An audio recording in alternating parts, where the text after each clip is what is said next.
we can go ahead and talk about the 76ers and their pending decision on whether or not they're going to relocate over to New Jersey. Now, the relocation isn't really like that big of a jump. Literally, most of the time, like they're just going to be moving over to the city next to Philly, which is Camden, and that's across the lake from the border between Jersey and Pennsylvania, and that's really like where the relocation is going to happen. So, according to this article, New Jersey has touted a possible 400 million in tax incentives in a pitch to lure the Sixers to Camden. So they're trying to sort of like let the Sixers know that like okay, we'll be able to pay off 4 million in tax, and or we'll be able to give you 4 million for taxes if you were to come over here. So more than a month after Governor Phil Murphy announced New Jersey officials were speaking with the 76ers about moving the team to Camden, a new letter to the Sixers highlights the possibility of up to a 400 million in tax incentives should the move take place. And the quote, "We believe the Aspire program, a critical component of the ERA toolkit, could support two awards of up to 400 million of tax credits, one to support an arena and ancillary infrastructure, parking, open space, etc., and one to support significant residential, retail, and office development as part of a broader mixed-use neighborhood development strategy with potential to transform the surrounding areas of the city."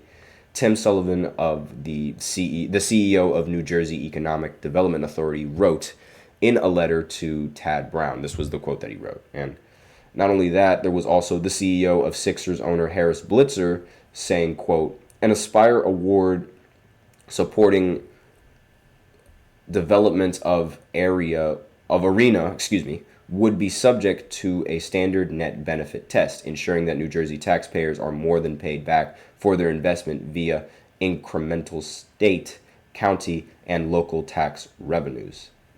Actually, wait, no, that was Governor Murphy. Excuse me. I don't know why would they put his name before that quote. I apologize. But aside from that, Phil Murphy also confirmed in July that New Jersey officials were speaking with Sixers leadership about relocating to Wells Fargo Center. That was like the specific area in,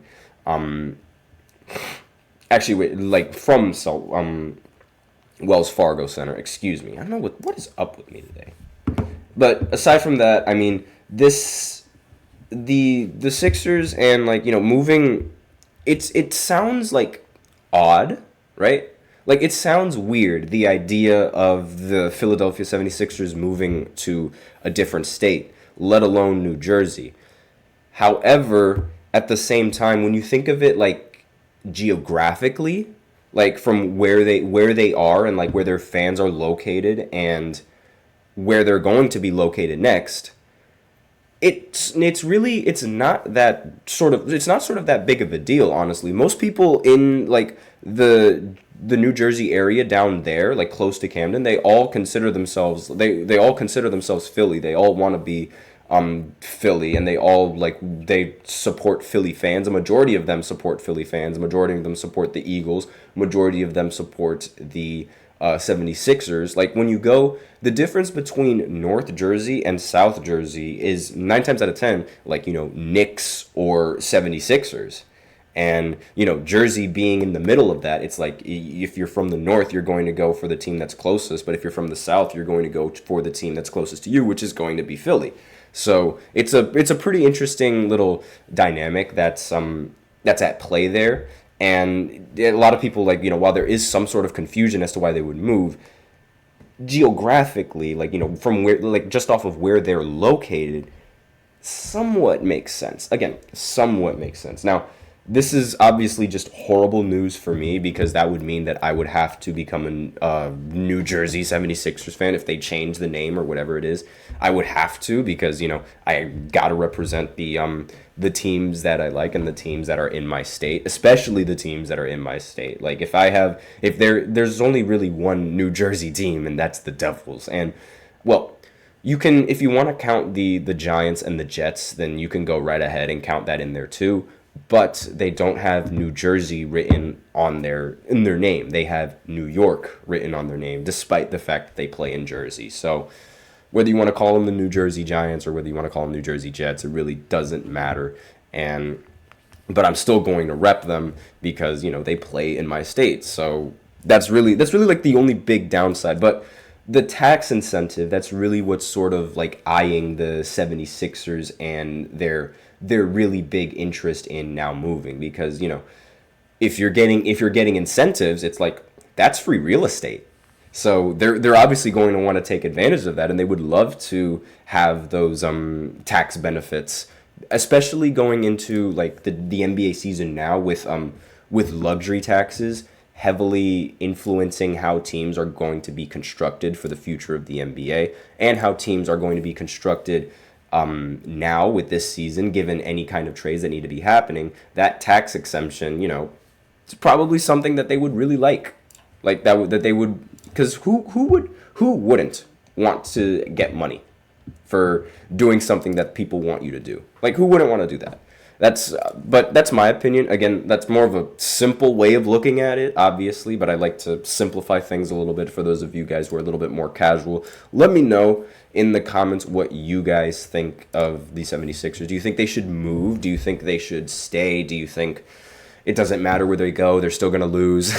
Or some other question or some other thing that you have to say about this? Let me know what you guys have to say in the comments. But aside from that, we're going to go ahead and go into a break and then go into the third segment, which is going to talk about the Bucks possibly having one of the most underrated moves in the offseason. So I'll be right back after this short break talking about that. Looking for your daily fix of sports talk without having to pay for it? GSMC Sports Network is available on YouTube. Just search GSMC Sports Network. Get your fix of daily sports talk shows on YouTube, absolutely free. NFL, college football, NBA, MLB, MMA, UFC, fantasy football, and so much more. GSMC Sports Network has shows running all day long, with new sports shows starting every 2 hours. Just like on your favorite cable sports channel, except GSMC Sports Network is absolutely free. Just search GSMC Sports Network on YouTube to catch one of your new favorite shows, like the GSMC College Football Podcast, Chip Shot Football Podcast, Hoops and Heels Women's Sports Podcast, GSMC Basketball Podcast, and so many more. Check it out for yourself. GSMC Sports Network, now available on YouTube absolutely free. Search GSMC Sports Network on YouTube right now.